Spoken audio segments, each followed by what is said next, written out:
Interactive contour tool کے بعد ہمارے پاس انٹریکٹیو ڈسٹورشن ٹول ہم نے دیکھنا ہے. کورس آؤٹ لائن آپ کے سامنے ہے. Interactive distortion tool interactive contour tool کی سیریز میں اس سے نیکسٹ ٹول ہے.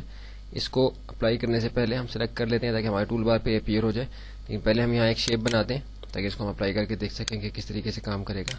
اس شیپ کے اندر میں کوئی کلر فل کر دیتا ہوں. یہاں سے یلو کلر میں نے اس کے اندر فل کر دیا. اب میں انٹریکٹیو ڈسٹورشن ٹول کو سلیکٹ کرتا ہوں. اب دیکھیے کہ ڈسٹورشن کے 3 ڈفرنٹ موڈز ہمارے پاس ہیں. پش اینڈ پل ڈسٹورشن ہے, ہماری زپر ڈسٹورشن ہے اور ہماری ٹوسٹر ڈسٹورشن ہے. یہ اس کی 3 مین سیٹنگز ہم نے اس ویڈیو کے اندر کور کرنی ہے. اب دیکھیے سب سے پہلے میں interactive push and pull distortion جو ہے ہمارے انٹریکٹیو ڈسٹورشن ٹول کی, اس پہ آتا ہوں. یہ جو شیپ میں نے آپ کے سامنے بنائی ہے یلو کلر میں, ایک اسکوئر آلموسٹ اسکوئر شیپ ہے, اس کو میں ڈسٹورٹ کر کے آپ کو دکھاتا ہوں کہ کس طریقے سے اپلائی کرے گا. اب دیکھیے کہ یہ نوڈز اس کے کونے میں آپ کو نظر آ رہے ہیں. اس کا مطلب ہے کہ یہ شیپ ہم نے سلیکٹ کی ہوئی ہے. کسی بھی جگہ اس کو میں سلیکشن یہاں سے لے کے تو اس کے ڈسٹورشن ٹول کو اپلائی کر سکتا ہوں. آپ دیکھیے کہ جیسے ہی میں ماؤس کو ڈریگ کر رہا ہوں تو اس کی شیپ چینج ہو رہی ہے. آؤٹ ورڈ جاتا ہوں تو یہ پھول کی شکل بن جاتی ہے, اور ان ورڈ سے پھر دوبارہ سے آؤٹ ورڈ جاتا ہوں, رائٹ سائڈ کی طرف جاتا ہوں تو یہ اس کے کنارے جو ہیں شارپ ہو جاتے ہیں. شارپ ایجز والی ایک شیپ ہمارے سامنے آ جاتی ہے. بالفرض میں اس کو اس پھول کی شکل میں دے دیتا ہوں. اب دیکھیے کہ ہمارا اسکوئر جو ہے ایک دم ایک پھول کی شکل میں کنورٹ ہو گیا.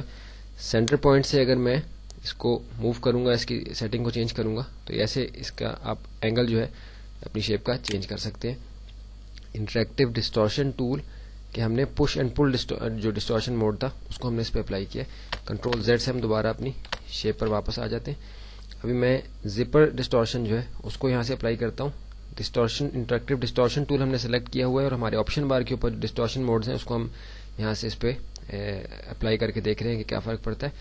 زپر ڈسٹورشن, اور ابھی میں اس کو یہاں اپلائی کرتا ہوں. آپ دیکھیے کہ اس کو اپلائی کرنے سے سینٹر میں لا کے میں نے ماؤس کے لیفٹ کلک کے ساتھ اپنے ایرو کو موو کیا تو ہمارے اسکوئر کی شیپ چینج ہو گئی. یہ زپر ڈسٹورشن اس پہ اپلائی ہو گیا. کارنرز آپ دیکھ رہے ہیں کہ کتنے شارپ ہو گئے. اس کی ایجز کی سیٹنگ چینج کر کے ہم مزید اس کے اندر دیکھ سکتے ہیں کہ کیا تبدیلی آتی ہے. آپ دیکھیے کہ اس کو میں انکریز کروں گا تو جو ڈسٹورشن ٹول اس پہ اپلائی ہوا ہے اس کے کارنرز بڑھ جائیں گے. اس کے بعد ہمارے پاس ٹوسٹر ڈسٹورشن ہے. ٹوسٹر ڈسٹورشن اپلائی کرنے سے پہلے ہم کنٹرول زیڈ سے اپنی اوریجنل شیپ پر واپس آ جائیں گے تاکہ ہم ٹوسٹر ڈسٹورشن کو اپلائی کریں تو ہمیں پتہ چلے کہ کس طریقے سے اپلائی ہوتی ہے. اسی طرح سینٹر میں یا کسی بھی پوائنٹ پہ میں آ کے اس کے اپنے ماؤس کے لیفٹ بٹن کے ساتھ, جیسے کہ میں نے پہلے جو دوسرے ڈسٹورشن اپلائی کیے ہیں, میں ایرو کو موو کروں گا.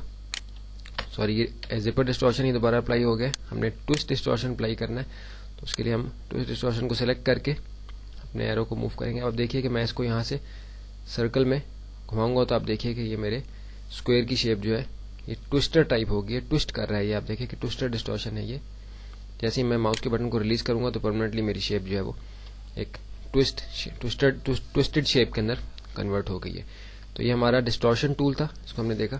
اس کے بعد انٹریکٹیو انویلپ ٹول ہم نے دیکھنا ہے, وہ ہم اگلی ویڈیو میں دیکھتے ہیں. اور یہاں میں ایک دفعہ پھر بتا دوں کہ ان ٹولز میں سے ہم صرف گو تھرو ہو رہے ہیں, اور اگر کہیں آپ کو کسی ایک ٹول کو استعمال کرنے کی ضرورت پڑے اور وہ آپ کو یاد نہ ہو کہ کس طریقے سے استعمال کرتے ہیں تو ان ویڈیوز کو آپ ریفرنس کے طور پہ یوز کر سکتے ہیں, دوبارہ سے دیکھ سکتے ہیں کہ وہ کس طریقے سے اپلائی ہوتا ہے. لیکن مینلی عموماً جو پروجیکٹس ہوتے ہیں ان کے اندر ہر ٹول کو اپلائی نہیں کیا جاتا, کیونکہ ایک میچور لک اپنے ڈیزائن میں دینے کے لیے ہر قسم کی جو افیکٹ ہمارے پاس اویلیبل ہوتا ہے ضروری نہیں کہ ہم وہ سارے افیکٹس اپلائی کریں. جیسے کہ آپ نے دیکھا کہ ڈسٹورشن ہمارے پاس ہے, یا ڈسٹورشن ٹول سے جو کچھ ہوتا ہے عموماً آپ دیکھیں کہ کسی اخبار یا رسالے میں آپ کو اس کے ڈیزائننگ کے اندر یہ نظر نہیں آئے گا. ویب سائٹ پہ بھی بہت کم کسی جگہ ایسا افیکٹ اپلائی ہوا نظر آئے گا. سمپل اور اسٹریٹ افیکٹس عام طور پہ اپلائی ہوتے ہیں. اسی لیے یہ کورس اس فارمیٹ پہ بنایا گیا ہے کہ آپ بیسک لیول کی اسائنمنٹس آسانی کے ساتھ کر سکیں, لیکن یہ کہ ہم سارے ٹولز میں سے گو تھرو ہو جائیں گے تاکہ ہمیں پتہ ہو کہ کون سا ٹول کس طریقے سے کام کرتا ہے. ابھی ہم اپنے اگلی ویڈیو کے اندر انٹریکٹیو انویلپ ٹول کو دیکھتے ہیں کہ وہ کس طریقے سے کام کرتی ہے.